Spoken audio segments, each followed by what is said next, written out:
Hi friends, this is Raja. Welcome to Coder's Companion. The topic that I am going to cover in this video is working with set. This is a series of video on Python programming for beginners. And for more videos, you can visit my channel Coder's Companion or click on my playlist links. Video links are also given in the description. Before moving on to the video, I would recommend you to subscribe my channel so that you get the notification each time I publish a new video. Let's get started. Accessing items from set. Items from set cannot be accessed using index unlike string, list and tuple.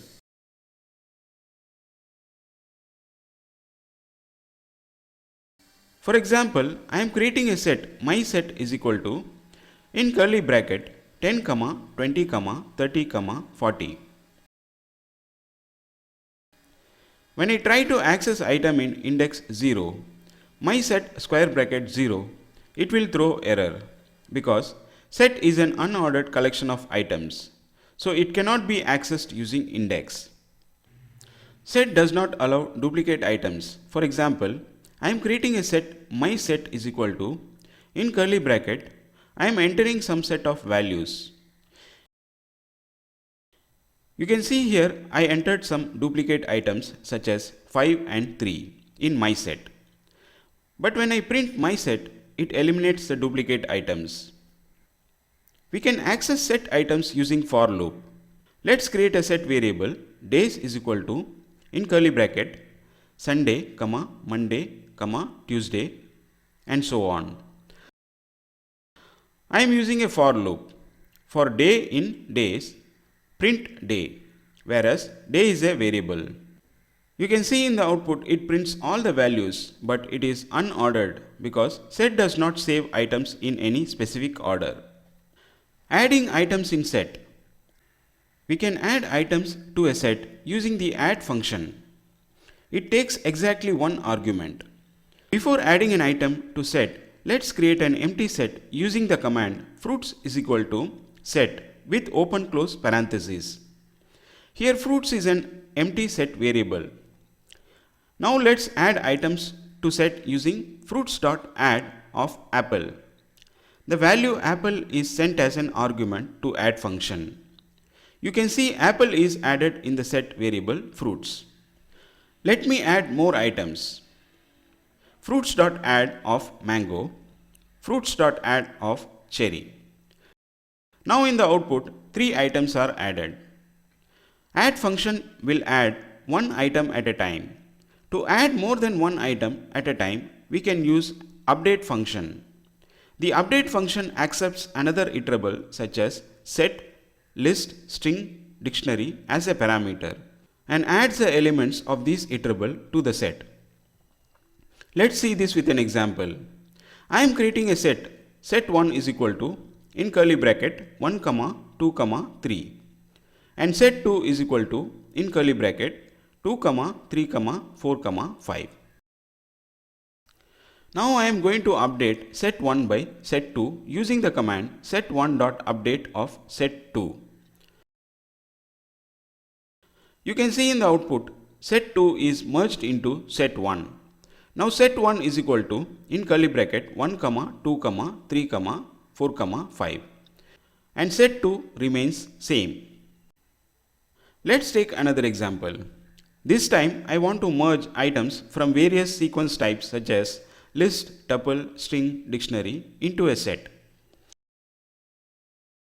Let's create an empty set my set is equal to set open close parentheses.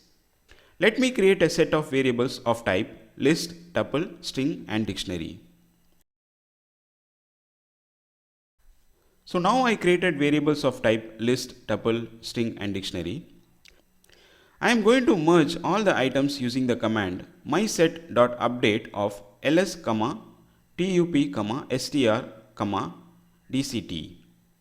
Here in this command, I am passing multiple sequence type variables to update function. Let's see the output. All the items from different types are merged into my set. Delete items from a set.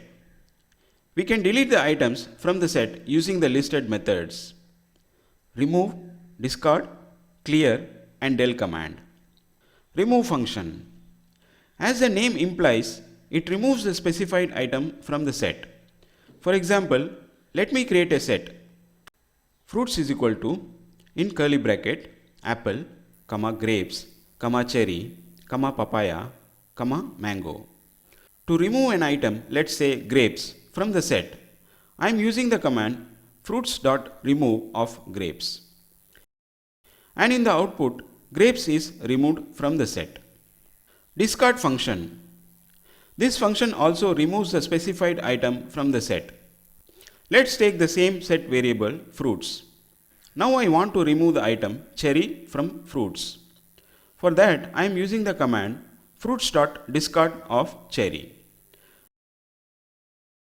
And in the output, cherry is removed from the set. So the difference between remove and discard is that remove function will raise an error if the specified item does not exist, whereas discard function will not raise any error. Let's see this with an example. I am trying to remove an item pineapple which does not exist in fruits. Fruits.remove of pineapple. This command will throw error. But when I use fruits.discard of pineapple, this statement will not throw error and will do nothing. Clear function. It deletes all the items from the set, making it an empty set. Let's take the same set, fruits. I am using the command fruits.clear. It clears all the items in the set and the output is an empty set. Using del command. We cannot delete items in a set using del command because index cannot be used in a set.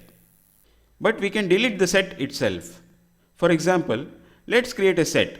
Fruits is equal to, in curly bracket, apple, comma grapes, comma cherry. I am using the command del fruits. And when I try to print fruits, it throws error because the variable does not exist. Copy function in set. To copy a set to another set, we can use copy function.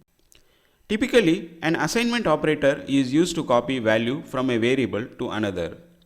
But in Python, when we use an assignment statement, value is not copied to another variable. Rather, both the variables references the same memory address.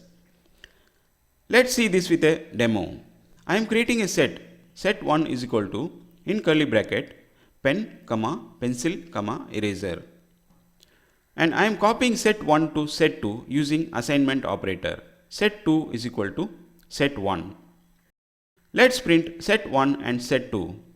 Both are same. Now I am printing the memory address of set1 and set2. For that, I am using the command id of set1 and id of set2. You can see that the set1 and set2 are referencing the same memory address.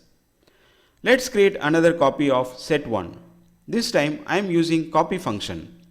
Set3 is equal to set1.copy. Let's print set1, set2 and set3. All are same. Now let's print the memory address of set1 and set3 using id of set1 and id of set3. In the output, set1 and set3 are referencing different memory address. Now if I add an item to set1 using the command set1.add of notebook, let's print set1, set2 and set3.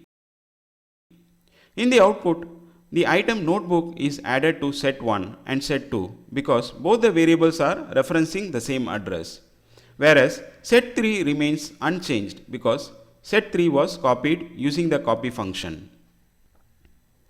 Thanks for watching. If you like this video, please click on the like button, share the link to your friends, and for any questions and comments, feel free to post it in the comment box.